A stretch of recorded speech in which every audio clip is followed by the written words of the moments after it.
எல்லா மனிதர்களும் பாவம் செய்யக்கூடியவர்கள் தான். பாவங்கள் தான் அவர்களை மேம்படுத்தும். அவர்களுடைய பாதைகள் அதை திருத்திக் கொண்டு தன்னை முன்னேற்றுபவன் தான் சிறந்த மனிதனாக மாறுவான்.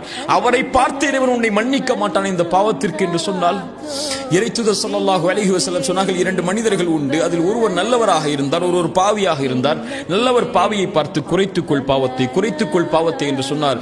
அவர் ஒரு காலத்தில் கோபப்பட்டு சொன்னார், நீ என்னை பார்த்து எப்போது பார்த்தாலும் அறிவுரை செய்து கொண்டே இருக்கிறாய், என்னையும் என் பாவத்தையும் விடு, நீ என்ன இறைவனிடத்திலிருந்து அனுப்பப்பட்ட பாதுகாவலனா என்று சொன்னார். அந்த நல்லவர் கோபப்பட்டு, நான் உனக்கு அறிவுரை சொல்கிறேன், என்னை பார்த்தே நீ எதிர்த்து பேசுகிறாய், இறைவன் உன்னை மன்னிக்கவே மாட்டான் என்று சொல்லிவிடுகிறார்.